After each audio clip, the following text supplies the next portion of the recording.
Oh, hi there, everyone. Welcome to another episode of Lounging by the Fireside here on the Geektopia Island. I'm Cardwell. I'm Kevin. And I'm Trevor. And of course, this is where we kick back, relax, talk about some news, some entertainment, and just random stuff that we can think about and hopefully entertain everyone. So go ahead and pull up a chair next to the fireside and let's get going, shall we? Now, Let's of course, do it. yeah, let's do it. Now, of course, at the beginning we always just talk about subject, see if we can, let our blood flowing. You have to warm up before the workout. So, the first subject, of course, we're going to talk about this week is our favorite TV shows, or at least one of them, by the way. And I would have to go and start with mine. Is The Venture Brothers. It is insane. I think it's genius, and it's still going. A product of Kevin and I's generation, really, because it makes fun of the old adventure shows like Johnny Quest and things like that. And he even has Johnny Quest in the universe, all drugged out and everything because of what his father did. Because Rusty, the main dude, Rusty Venture, the old guy with the red beard, basically he is a product of his father creating a venture team, and he was just the son along the way, getting tortured by villains and such. And he resented his father when he grows up. And I don't know. It's just an amazing of him continuing that lifestyle, even though he doesn't want to. See, I mean, you said it's from our time, but I never watched it. It just never wasn't my thing. I don't know. Yeah, But it was on Adult Swim, which like is kind of a, if you had it, you had it to watch it. But it is a product. It is definitely made by people of our generation making Oh yeah, fun. no, I've heard of it. I know all about it. It was never my thing. I was like, no. But I know what you're talking about. Definitely. But as far as my TV show, I'm one of those Walking Dead fanboys. You know, I fell off for a good little bit because the middle seasons were kind of rough and I kind of stopped caring. But then this last season was like, hey, we hear you like zombies. We're going to bring them back. And I was like, yeah, I do. This is awesome. Thanks. You mean it's not just about crazy humans? No, it's got zombies and a whole bunch of everything in it. It's pretty legit now. I like it a whole lot. Yeah, I completely agree. I was with you there. I think it's the fourth season when they're established in the prison. Like the first two episodes, I'm like, I don't care. I really don't care. Yeah, it kind of gets hard to watch at some time. You're just like, oh my god, please just make it stop, please. Yeah. But now that they introduced the bad guys they did, they've kind of revitalized the show, and it is amazing, and I can't wait for it to come back. Nice. Like, I can't even get into that show. I tried watching it. First episode, I was bored. I was like, nope, not watching this. Let's go watch something else. I just couldn't. I just didn't feel anything with the TV show. But are you a zombie guy at all, ever? No. Yeah. I'm not. Like, I like the Resident Evil movies, but that's really about it for zombies. But I wouldn't even consider them zombie movies at all. After the first one, they're not that much of a zombie movie. That's fair. But that's about as far as I go for zombie movies. Yeah. What about you there, Trevor? Then what series is catching your little tickles your fancy, shall we say? My favorite show of all time would have to be Red Dwarf. It's a British comedy about the last human being in the universe has to find his way back to Earth. A lot of things happen in the first episode, but he gets basically put into a containment cell for like a punishment for timeout for being a bad employee. Well, some things happened and a radiation leak occurred, which the artificial AI of the computer had to keep him locked in the cell for 1,000,000 years, just to guarantee that the radiation would be disappeared, so it wouldn't kill him. After 1,000,000 years happen, the AI lets him out. Dude thinks it was like, I don't know, 20 minutes. Because that's just how the consolidated confinement worked then. And he comes out to realize the only things left are ash piles. And he's like, what's going on here? Well, the AI tells him what happened. They make a computerized hologram for him using all types of calculations to figure out who would be his best crew person to be with him, and they bring with him his basically his most hated crewmate on the ship as a hologram, and gets reborn, and it's quite hilarious how they interact with one another. Isn't it because he chose it because it was the most time he spent with another human being, even though it was all just negative? I think so. Yeah. It's been a while since I've seen the first episode, but they definitely did calculations based on interaction. Who could help you survive the best. And let's give you the most negative person in the entire world. And that's what they did. Yeah. I remember watching the first 2 seasons, and it was really good. I agree with Trevor that everyone should definitely take a look at it. If you love comedy, I honestly don't think you're going to find any better, in my opinion. Well, dry British comedy, for sure. Yeah, it's good. Once you get to, I think it was like season 10, up till there, it's really good. Season 11 and 12, some weird things are going on, but they're, of course, have time lapse from their production times. I think they took a break once every, from season, I think 9 to 10 was maybe about a 10-year break, something along those lines. Yeah. But the story, it just has really good humor, in my opinion. And, of course, the returning cast is really nice. I would definitely give it a watch. Now, of course, before everyone freaks out, like 12 seasons or whatever, it's British television, so it's literally 6 episodes per season. Not like America, where if you want to try to watch Supernatural, you have to go through 30 episodes per season, which is at, what are they at, Kevin? It's at the last season coming up this fall, which is 15. Ugh, gross.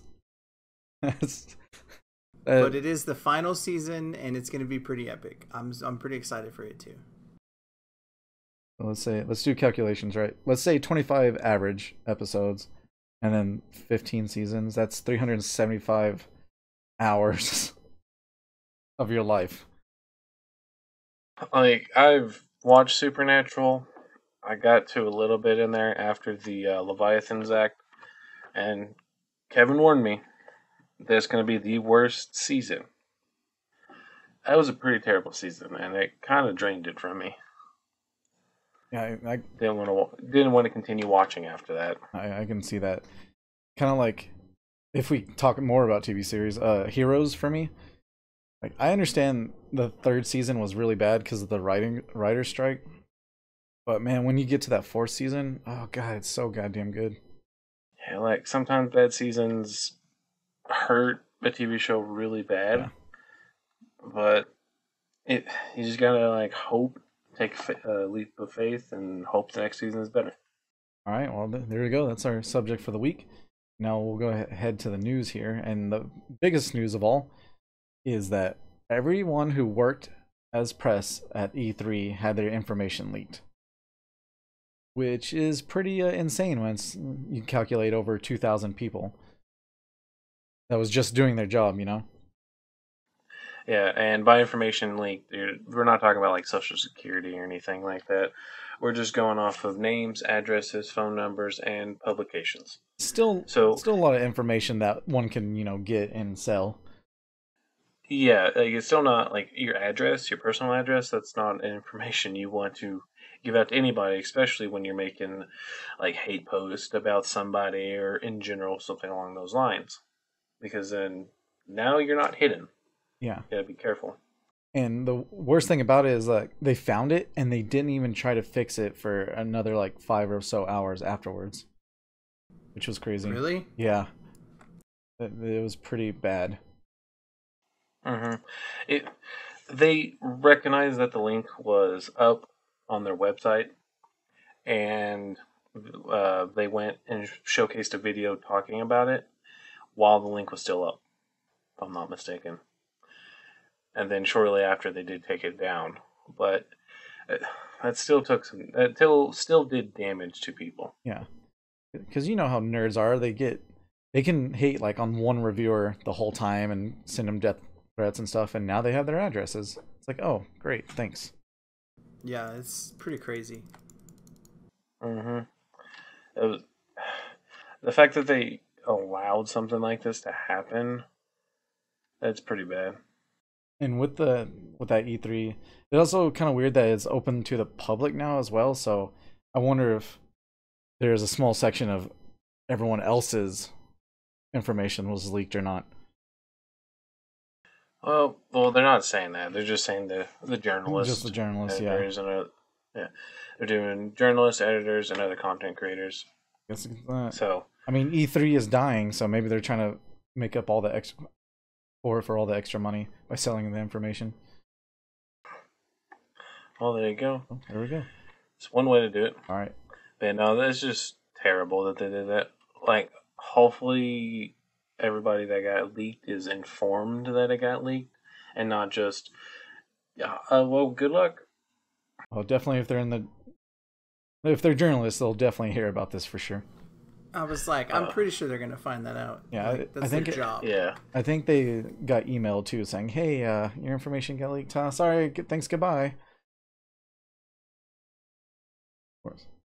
All right, and something that is growing instead of dying. Apparently, Ninja, one of the most obnoxious but very informed and personal streamer, is moving. He just moved to the Mixer instead. And he got out of Twitch. Yep, and for those that don't know what Mixer is, it's a competing service owned by Microsoft designed to basically take over Twitch's streaming. And it's kind of it was a dead platform basically. There wasn't many streamers or there wasn't many views on there. Like it was very small end. So if you're wanting to start out, that would probably be a good place since Twitch is already has all of its like superstars and everything. Yeah, pretty much. But Ninja, from everyone I was talking about, got a deal and decided to switch over to Mixer and start streaming there. You probably saw his YouTube video about it. And it's insane. Like, he's already making millions and millions of dollars right every month, and then he gets a deal over $1 million of reportedly, and it's just like he's living such a crazy life. And Yeah. It's the funny thing is, he probably, even if he doesn't make, well, he already has $1 million right from that. So even if he makes zero money from the whole year, he still has enough to support, I don't know, other people in his life forever. He'll definitely. Oh, well, Cardinals talked about that $1 million.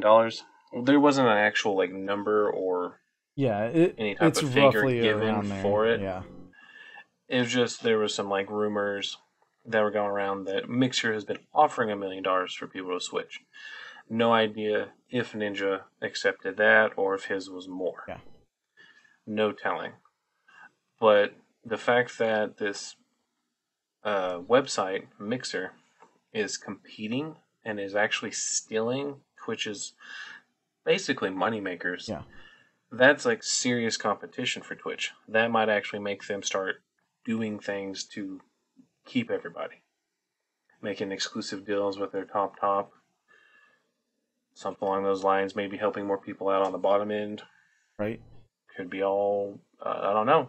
It's just kind of like a new thing. Because like you said, that bottom end's going to go straight to Mixer and hopefully start getting bigger. Mm-hmm. Hopefully. I mean, it is another way to do it. I just, like you said, we've not heard about it very much. And this, I think this was his way of being like, hey, Twitch, we're gonna fix some things. Yeah, definitely, because maybe, I don't know if he even hates Twitch or what's happening, but they surely opened their eyes to be like, okay, we need to do something for sure. Yeah, I do know that they snagged his partner checkmark pretty quick. Yeah. Yeah, so that was, I was like, oh, well, yeah, I guess he doesn't need it anymore. I guess that makes sense. Right.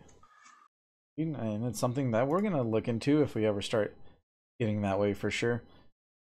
Yeah, maybe take a look to see which one. And maybe since it's, owned by Microsoft and Microsoft knows how to do software, that it would be actually easier to mess with, more open. Mm-hmm. And Microsoft got money. Oh, yeah. So getting Ninja over, I bet you it didn't even do anything to their pocket. Yeah, probably not. because they're making so much money off their Game Pass, which is crazy. Hey, free games are free games if it's Illusion. Yeah, like $10 a month, you get all this stuff, but everyone pays for it. You know how WoW made so much money, or Blizzard came up to become such a dominant factor. But I don't know. It'll be interesting to see what happens on what Twitch does, and then who else Mixer snags in the future. Because there's some top people, but I don't know if they're going to be budging. Yeah, well, we'll definitely be talking this throughout the next few month or so. All right, and of course, for all you old Elder Scrolls fans out there, Elder Scrolls 2 Daggerfall, which is the biggest of the games, was remade using the Unity engine. It made it more modern and easier to run with the newer systems, which is good because back in, like, if you try to do it today before this mod or this remake, you had to go through DOS. Yeah, DOSBox to emulate a pre-Windows MS-DOS operating system. Already sounds way more complicated than it should be. Yeah, that sounds awful. And I'm pretty sure it is. Yeah. But, of course, Enter Karma, the person that is the developer of it, has, I guess, been working on it since 2014. And he's been, like, re-upping it to make it more modernized. And what we mean by that is I know one thing he did is he removed the sole placement of moving around off of the mouse to allow you to move and do interactions with the mouse, and then you move with the normal WASD keys to make it much more fluid, easier. Because I think that I've never played Daggerfall, but to me that sounds like it would be very much of a pain. Yeah. In that you actually, when you swing your sword, you move the mouse as to swing it. That sounds terrible. Yeah. Like, I guess back in the day, that was the easiest way to do it. Right. But also another thing they changed was they also colored the health bars and stamina bars green and red, respectively. So, of course, red's going to be your health. So that helps you out. You're like, oh, which one's my health? Oh, that one. Nice. It's just crazy what nerds do with their free time. Like, they just pick a project and they work on it for 5-6 years. Mm-hmm. But known to them if anyone's gonna ever touch it or play it or anything, you know? Yeah. Just doing it for themselves. Why not? Dude probably wanted to have it. Yes. Like, it's in alpha currently right now. You can play it from beginning to end if you go and download it. It was in a playable state in October 2015, but that was like here and there spots. Yeah, that was probably like, it wasn't fully complete where you can do the full story. This alpha build you can, but expect some issues because it's, of course, alpha. I say support this guy. God bless him. Yeah, I've never played Daggerfall, but because he's doing this, I'm actually looking forward to it. Yeah, exactly. And I know it's one of my oldest best friends, like his favorite game of all time. And he's super excited for this to happen. Yeah, one of my best friend's favorite villains of all time is the Metamarco, I do believe that's how it's pronounced. He's the leader of the Order of the Worm. Basically, he's just a necromancer, and he does some pretty messed up stuff. And he's one of the, top villains in Daggerfall. So I'm sure he's super excited because in Oblivion they really just made him a sissy pants, and he was pretty disappointed to see that. It's not good. Yeah, not good at all. Okay, with that, of course I'll let you chime in on this, Trevor, because I honestly don't care. But speaking of services, Apple and Google are starting to do that for their devices, their mobile devices. Yeah, since the rise of mobile gaming has been so prevalent for the devices, apparently Apple and Android are starting to do app services. Apple is named Apple Arcade, and Google's is called Play Pass. Well, at the current moment, there's only the Google Play Pass that has an actual price per month, and it's $5 per month, and you get access to a pretty good number of games. They don't have a number that they have yet, but Apple has stated that they're going to have 100 exclusive games to them.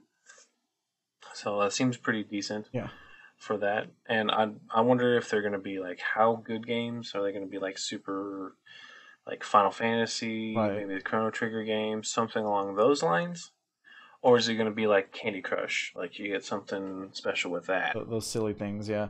Which is weird because most of the Google ones can be free instantly, but Apple you have to pay. So I guess them having a low price point of $5 is pretty nice. Yeah, and Apple's is slated to come out in the fall sometime. Google's haven't stated, but if Apple's going to put theirs out soon, Google's probably going to put theirs out as well. I think this will usher in like a new type of market for mobile gaming and for the community itself, because you no longer have to spend so many dollars on the games that you want or play, and you play them on like your mobile device anywhere you want. Yeah. I think it'll be pretty good. I kind of want to know what games they're putting on there. Because to me, if they put any of the Final Fantasy series on there, that's totally worth it. Because those are definitely like $15 a piece, I think. Yeah. But then, like, you think about it, how do the developers get money? Like, there's so many apps out there or in games.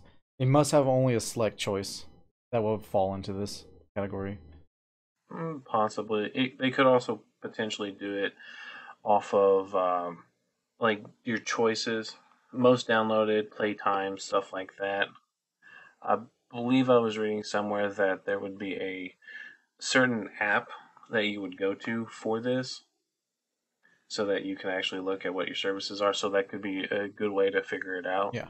Oh, people are playing this game with their $5 this month. They get I don't know, $2, something along those lines. Well, $2 per person playing it because they need to make somehow Yeah. money constantly. Yeah. The company retains the three. I'm just using Google. They retain the three, and the developers of the game 2. I could see that being a thing. It's kind of like people don't understand like the lowest amount of money can make the most money. Because let's say, okay, so 1 million, right? That's barely the population of New York. That was actually just being ignorant on how big New York is. But $1 million or 1 million people pay $5. That's $5 million per month, which is probably gonna be way more than most of these developers or games will ever make. And if you split that up to like 100,000 there, 100,000 there, it's like extremely worth it. Because more than 1 million people have Androids. It's just if they're willing to pay $5 a month on their phone bill, which will be something so small and simple that they'll forget about it. Yeah, it'll be interesting, especially with it is stated that Apple will solely have games on theirs, whereas Android or Google will have apps and games. That's why there's this kind of called Play Pass versus an arcade. Yeah. Which I don't know how I feel about that. It should be interesting depending on if the apps and games that they have are worth it. How about you, Kevin? You deal with any games on your phones? No, I don't play anything on my phone, like, at all. Me either. I do. So to me, it's not really that big of a deal. Like, cool, Google Play Pass. Unless it has, like, movies and stuff, it's not going to be really that cool for me. I think it'll work pretty good myself. I mean, I think it'll definitely work. Yeah, I'm not saying it's not going to work. It's not my thing. Yeah. I've played mobile games on my phones. That's the only way I've actually been able to play most of the older Final Fantasy games, and the only reason I've actually ever played Chrono Trigger. It's sad because that's such a poor port of Chrono Trigger. Actually, it's not that bad. Do it justice. I don't know why people are hating on it so much, but it seems really solid. There's no crashes on when I was playing it. Not the crashes, it's how it looks, and it looks. You wouldn't understand, Trevor. Just because you want like what 8 pixels on the whole screen, that's your own issue. Anyways, so speaking of someone who should have a constant thing for all their old video games, Nintendo is apparently they made a Nintendo Switch for China, right, Trevor? And because apparently they had to make a deal with them to make sure it goes through. Yeah, well, when apparently trying to release products into China, especially games, is a very difficult process. And they have recently just achieved that. So I can understand why they didn't give them the older version Switch, just because the Switch has been out for about 2-3 years. Why would the people want to buy the underpowered one when potentially next year they're going to have a more powerful one? So they decided to bump up the battery life on their Switch. So if you want a Switch that can play Breath of the Wild for 5 hours straight, go get one in China. Right. That's where they have them. And apparently it's because Nintendo made this deal with Tencent. Apparently this company is actually providing servers for Nintendo to have in China, and that's how they were able to get approved through them to have the market online and all that fun stuff.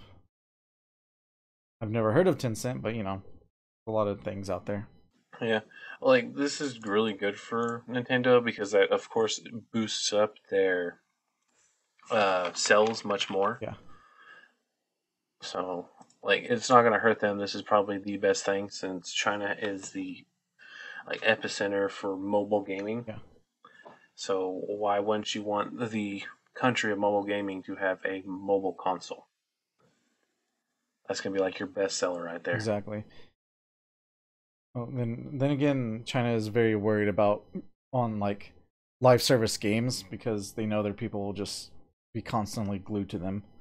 Which is fine, but I don't know. I don't think there's any games other than potential Warframe that has that. But if they have a problem with that, they can just keep Warframe out of their country. It's not that difficult. That and PUBG.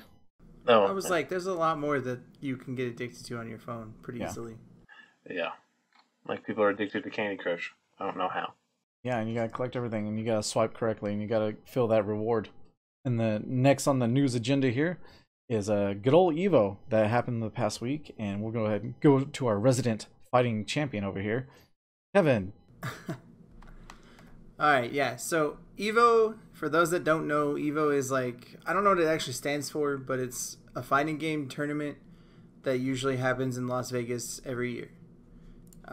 It is super huge. You have to be signed up for 3 or 4 months in advance, and it's got a whole bunch of just stuff. I don't know exactly. I know a lot of our people went even from our town, but the major things that I remember seeing or hearing about, the best one is this one dude apparently got so salty because he lost that he deleted the game from the console right then and there. That's extremely salty, and I'm pretty sure he was banned or something had it happen. I was just like, that's a whole new level of salt that I've not seen or heard. When you just delete the game from losing so hard. Well, sometimes when you know the fate of your gameplays, you might as well just get rid of it. I guess. I mean, I guess so. But I mean, it's just a big fighting game community tournament, really. Yeah. Apparently, it was also Grasshopper Mania 6000 down there, because I saw a couple people's Facebook posts about it, and there's just grasshoppers literal everywhere. Just infesting the Sins. Yeah, just all of it, like a plague. And I was like, that's kind of insane. I don't really know how I feel about that right now. The main games there right now are still Street Fighter V, which is ridiculous. Tekken 7, Super Smash Brothers, of course. Mortal Kombat 11, Soul Calibur 6, Dragon Ball Fighter Z, Blaze Blue Cross Tag Battle, and Samurai Showdown. Yup. Samurai Showdown, one of the hypest games to watch, just FYI. I'd love to watch those games, but I did not get to go. I will go at some point because I want to go. It sounds awesome, really. I mean, yeah, I actually had I know someone, a good old friend. He's extremely good at Marvel vs. Capcom 2. He's probably the best in town, but when he went to go play, he got his butt kicked. So it's insane what those people can do, or how good they are when they go to the Evo tournament. Yeah, it's crazy, because I know 2 or 3 quote unquote pro players that are here, or maybe not pro, but they're sponsored players, and they got destroyed at that tournament, and that blows my mind. It really does. Hey, don't underestimate people, because you will be taught a lesson. Oh, I know. I don't underestimate people. It's still crazy to me, though. Like, it's literally the best of like all nerds and fighting games coming together. Yeah, actually, one of my friends is coming back, and he's probably gonna beat my ass a lot more because he got tips from the #1 player on his character, and I was like, great. You played against the #1 character in the North America? Awesome. I'm going to probably lose when you get back. Thanks. It's crazy to see that the game that also Microsoft was part of Microsoft's deal was Killer Instinct. I guess has that game died off? As far as I know, yes. It's a good game, but I mean, there's actually a lot of new fighting games that came out recently. Like Mortal Kombat, Soul Calibur, and Samurai Showdown just came out recently, and then right before that was Dragon Ball FighterZ, which blew everyone away. Dude, because that game's amazing. Yeah, it looks amazing. It looks so fun. Yeah, it's crazy. Yeah, but just like fighting games, they're just like StarCraft 2 or StarCraft in general. Like if I can't train 10 hours a day, I'm not going to even try to play at a tournament level base, you know? Because I know there's just masters out there that I'll never be able to beat. So, Kevin, do you know if people use their giant, whatever it is, the arcade fight sticks, or if some people actually use controllers? Oh yeah, there's fight sticks and filthy pad players. I am definitely one of those filthy pad players, so shout out to y'all filthy pad players. Is that the term? That is, they tell me that every week, that I'm a filthy pad player, so that is definitely the term. Sounds fun. I don't understand the joy of having one of those fight sticks. Because it feels so good. And you get to be an awesome badass because you know how to play as an arcade game. Yeah. I don't know about that. I'd rather just spend, like, I don't know, maybe $20 on a controller, not $200 on a fight stick. I mean, if you think about it, actual controllers cost $60 to $70. So if you just spend a little extra, you can actually have a fight stick. But that will only be played during fighting games. And you gotta lug it around. I don't know about that. It's kind of worth it. But I'm with Kevin. I don't have a fight stick myself, so I would just play. I'd be a filthy pad player as well. Hashtag filthy pad players. Yeah. Hashtag same. But it totes feels way better, especially if you have custom button layouts for all the games. Anyways. Okay, well with that is everything we want to talk about the news and all that. And we're going to go ahead and dive into the TCG part of the podcast. No, we're not. Oh, actually, no. We're going to the video game releases. Forgot about that. There's like barely anything to talk about in movies and video games. There is. Just not for William. Yeah, I mean, we'll go through it real quick. But video games, there's Age of Wonders. Never played it. Planetfall is the edition. The Age of Wonders games, this is a popular series, and this one is definitely probably going to be good. I haven't seen anything about it nor heard about it, but all I know is I've ever played is Age of Wonders 3, and that was a really good game. So I can't wait to see what happens with this one. Right, I'm sucker for like sci-fi aesthetic and theme games, so the cover art got me for sure. Yeah, big old what are those called? Like RTSs, not RTSs. Strategy. Just turn-based strategies. Yeah, turn-based strategies. Like, they're good as long as you have good visuals and decent gameplay mechanics. And the next up is a port. It's a Guacamelee. And they're doing their collection of the first one and the second one, and they're putting it on Switch, which would be the perfect console to play it because it's like an action platformer, Metrovania, pretty much. Basically what everything is coming out so far, just like Bloodstained Ritual of the Night.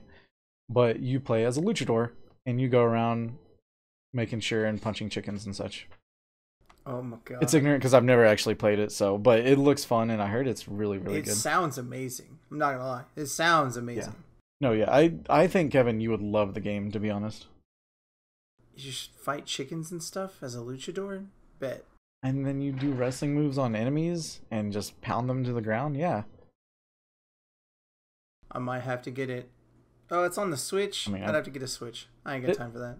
Well, just letting you know, the collection is coming on PlayStation as well, so you got that. Then I might get it. Ooh.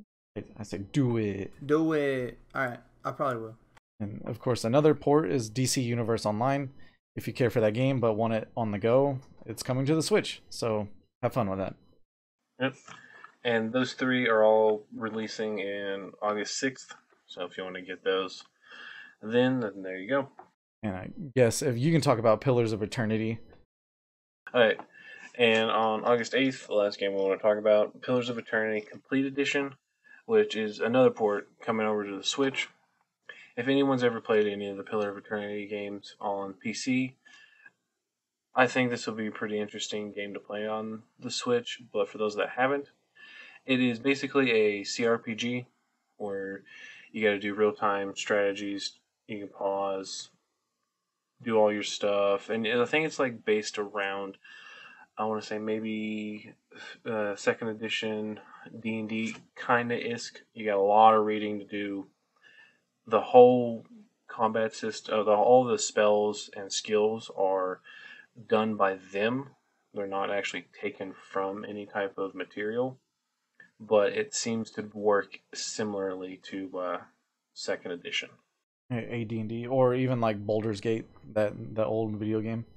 Yeah, if you've heard of Baldur's Gate, it's basically the exact same thing, but it has really good story, and you get the complete edition, so of course you're going to get the DLCs that come with it. Yeah, and it's like a top-down isometric view for all your party members and such. Yeah. Mm-hmm. Now this makes me really want them to do Divinity: Original Sin 1 and 2. That'd be pretty good as like a complete edition. Yeah, especially since with the Switch, you don't need that much controls, right? So you just take out the Joy-Cons, and then you both can play that way on one little Switch. No, you actually do need quite a bit of controls. Meh, they can even it out for sure. Like if they did it, I would definitely say that they would need to input some kind of touchscreen capability to make it nice, but that would be a lot of work. Most ports don't get touchscreen. Yeah. Especially with movement and skills and such, you can just push it instead. Be cool. Alright, now we'll get into the movies, which, if everyone's excited, Dora the Explorer, The Lost City of Gold is coming out. I'm sure everyone has seen previews of this in every single movie they've seen in the past, like, 2 months. Yeah, this movie is probably going to be bad. Like, you're probably correct, but I don't know. It may be interesting to watch just as a movie, like knowing what you're watching. It could be okay. Yeah, like by all means, I'm going to watch this. And I know fully well walking into this, it's going to be a bad movie. And I'm expecting it to be. Yeah. But I would like it not to be. But from all the trailers I've been seeing of it, it's like, I don't know what they're doing. It's basically just generic kids action movie stuff. Yeah, basically. Like you've seen this movie 1,000 times already, I guarantee you. Yeah, I just hope they have a talking backpack and a map that speaks as well.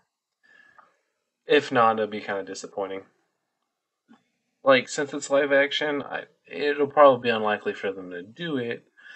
And going with the fact that it's PG, but they go into like some kind of hallucination little area in the jungle, and then they think the backpack's talking, and so is the map. I'd be okay with that. As long as she says, like, swiper, no swipey a lot, that'd be fun. I'm down. I don't even know that's going to be possible. But the next movie I'm actually really excited for, called Scary Stories to Tell in the Dark.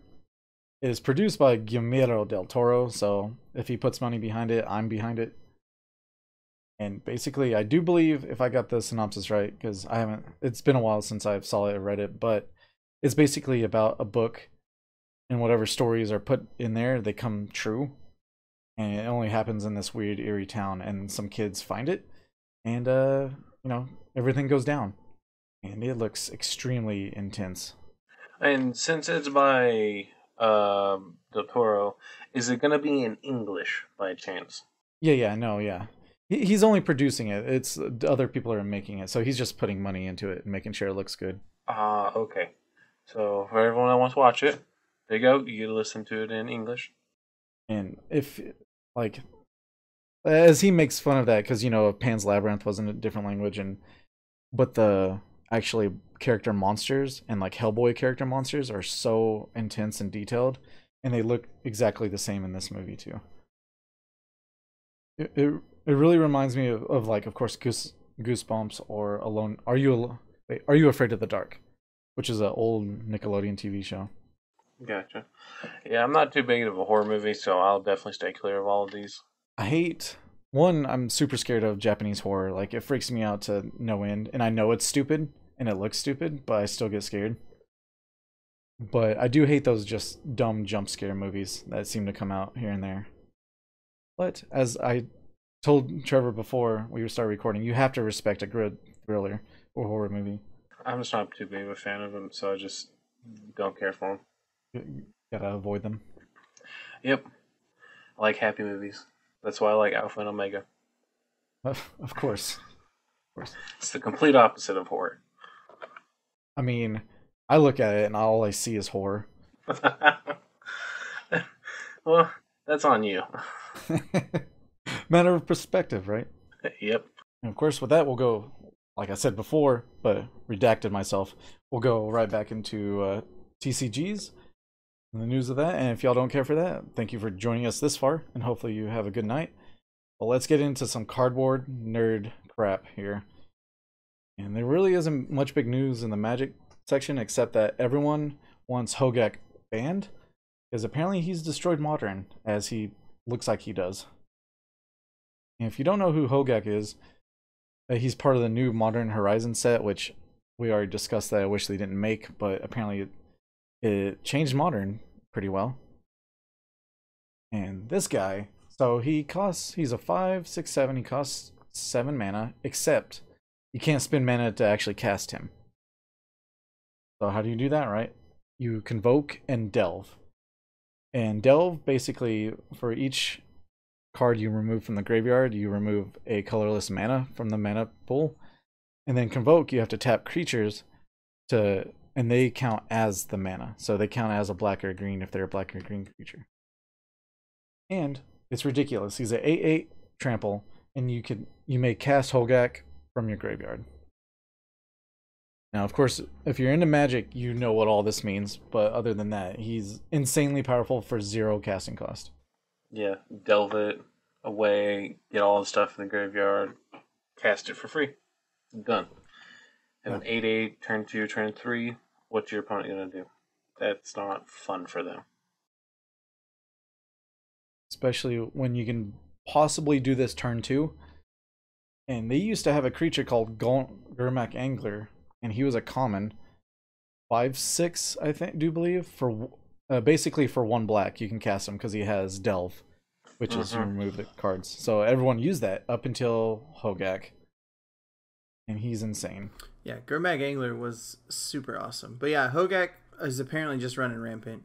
Like, it's made they want, since Bridge from Below got banned, Hogak has just taken over everything apparently.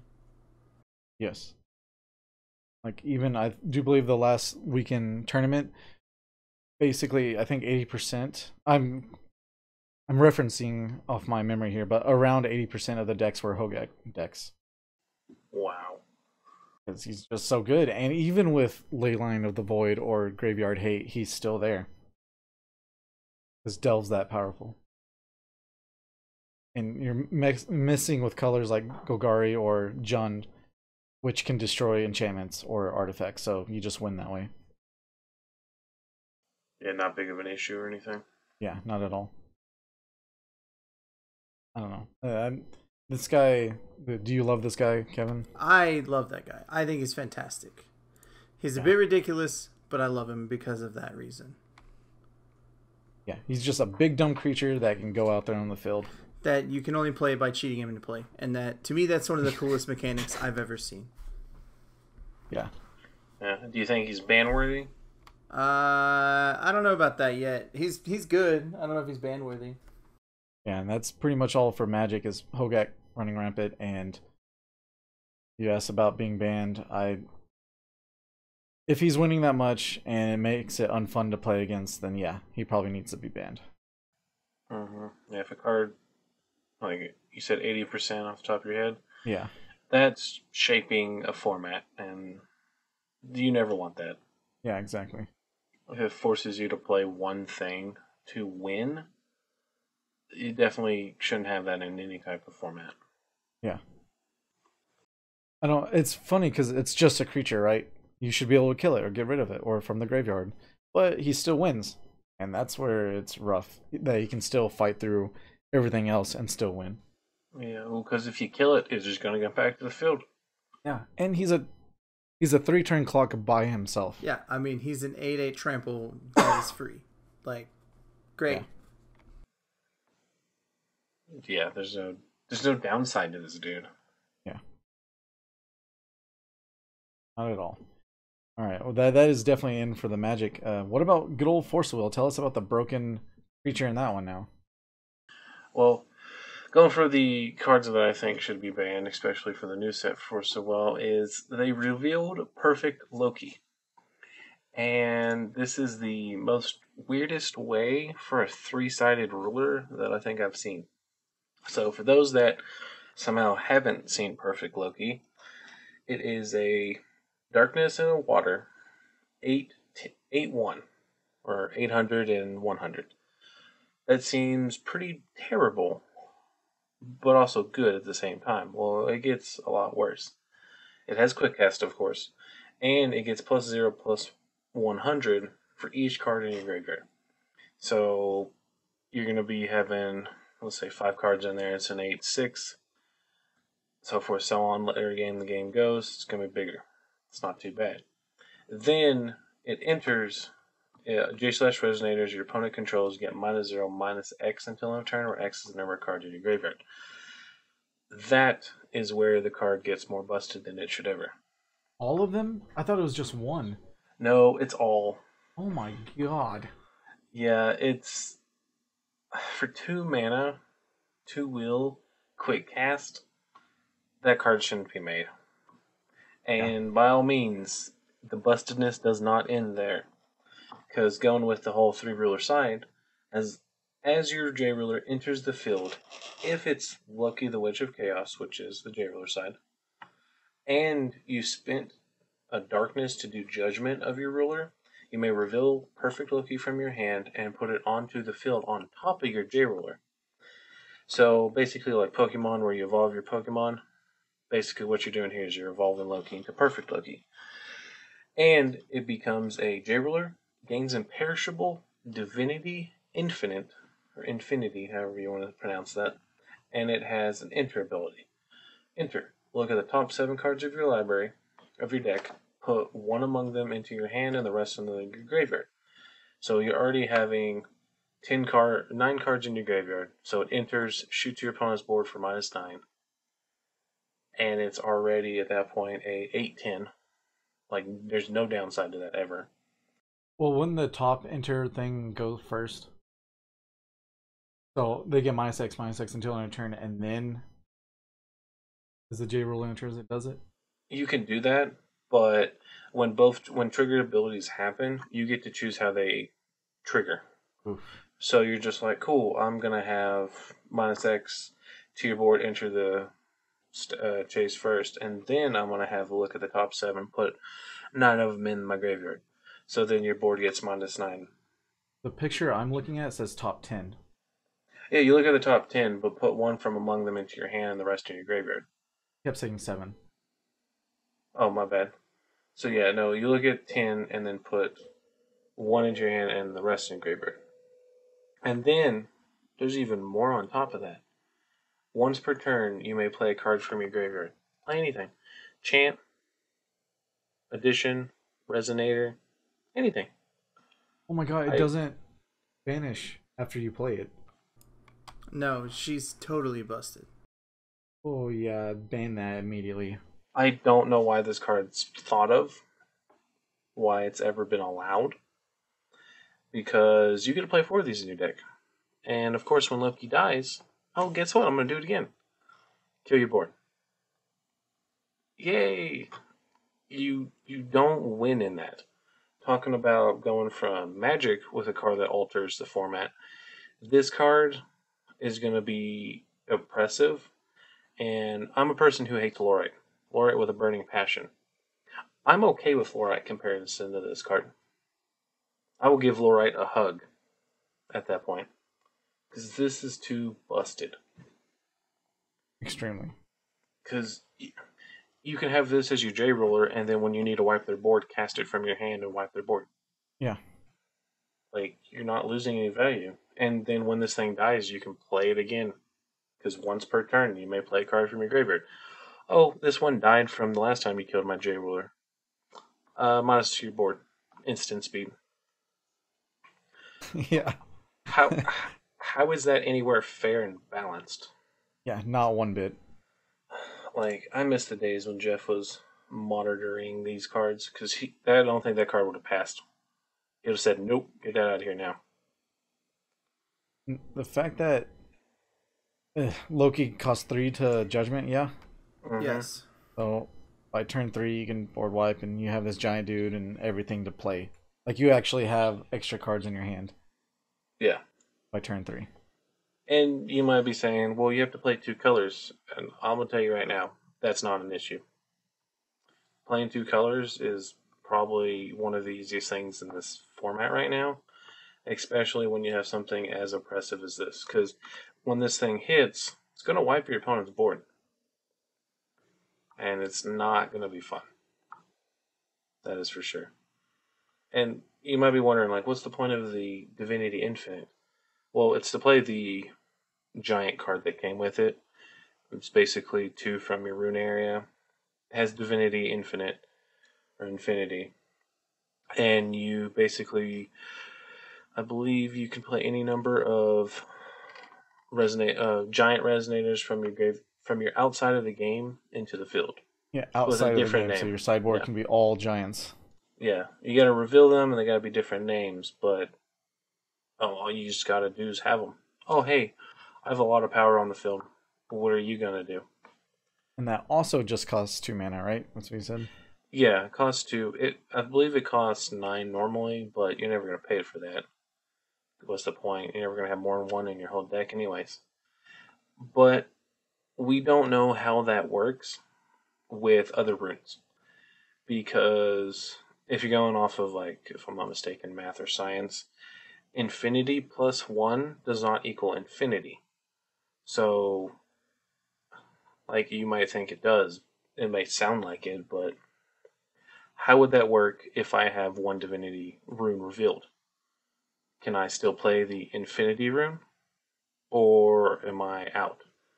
How does that work? I hope it works as you get to choose one or the other, and not both, and you get to play all 5, because then that's definitely cheaty at that point. So I don't know, because if you don't, then it actually makes you choose. What do I need in this situation right now? And let's be all honest, it's having 7 dudes that are giant, because they're giants, might as well. Like, I agree with you on that, but I don't know, I kind of think you're going to be allowed to play the Divinity afterwards, but I hope not, because it would be so strong. But it's the Divinity Infinity is kind of weird, I'm not going to lie. I don't know, they have to explain how that works. Yeah, definitely wait for the comprehensive rules, because literally no one knows what's going to happen here, and I'm hoping they put out comprehensive rules. This card to me does not give me hope for the company, just due to the fact that just like, hey, let's print busted cards. Printing busted cards are nice, but does that promote longevity? Because if the company's not, like, if they're not going to ban a card, and this is going rampant back in the old days with, like, if we had Scheherazade and Scheherazade never got banned, it makes it stagnant and no one wants to play. I feel like it's going to become this, just like that happened, but this card's never going to be banned. So I don't know how this is going to work. Yeah, I don't know. This set's going to change a whole lot of how Force of Will is played. Like, even with just this card alone, but some of the other ones it's going to change a lot. Yeah, even though they printed so much support for all the other rulers, none of them have the support level of this. Like, this is definitely something. Like, when I first read this, I thought you had to pay an extra black, extra darkness to do Judgment, which I was A-okay with. By all means, card's still busted. But I was more okay with it because that's an extra cost to a Judgment. But it literally just states if you spend it for the Judgment. Yeah, it's so good because of that right there. If you spend a black, do extra stuff. Not you have to. It's just, here, cool, here's some extra stuff. Thanks. Yeah. It's just, I don't know. Like, I understand that Fenrir got 3 forms, but why does Loki need to get 3 forms? Like, let's be real. Right? I hope they print a way to somehow stop this from occurring while they're basically revealing it. So they do Judgment, and they're going to replace it on top of it. Well, none of that has any type of time to Lorite that.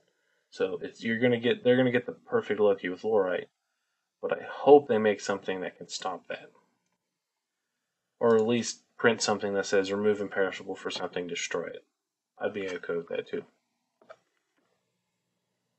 Like another Black Moonbeam. I wonder if that's going to happen. I don't know. That'd be interesting if they printed something like that.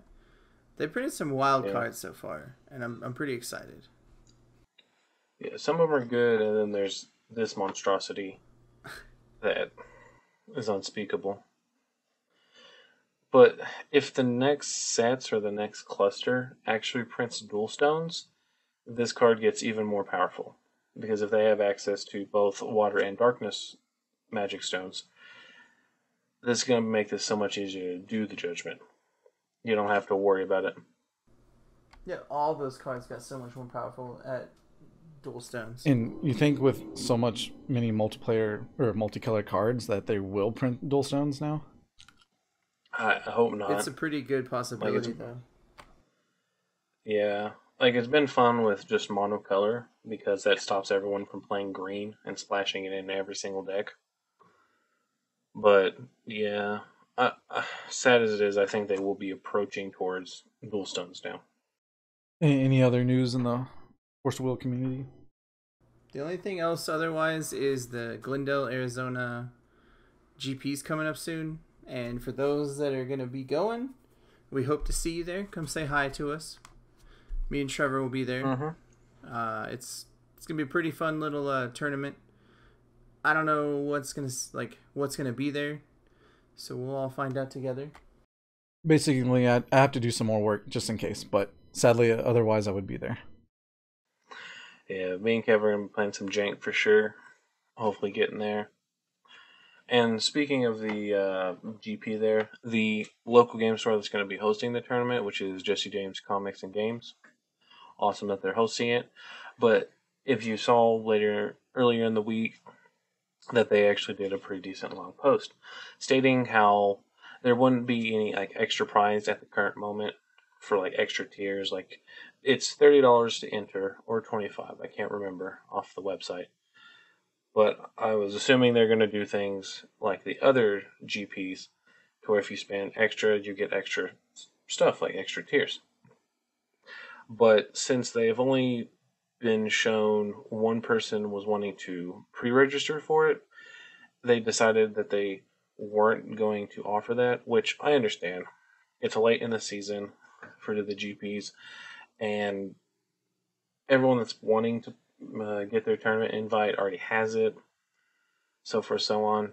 But we're still going to go there, and we're still going to enjoy our time. You still get, of course, the normal basic necessities of the entry fees, your playmat, your promos, all that stuff.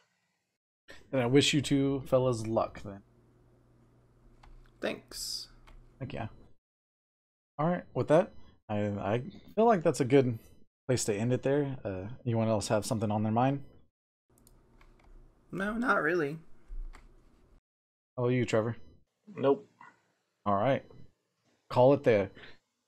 Well, with that, guys, thank you for joining us here on Lounging by the Fireside here on Geektopia Island. Of course, I'm Kevin. I'm Trevor. And I'm William. Hopefully you enjoyed your stay here in Geektopia Island. Goodbye. Later. See ya.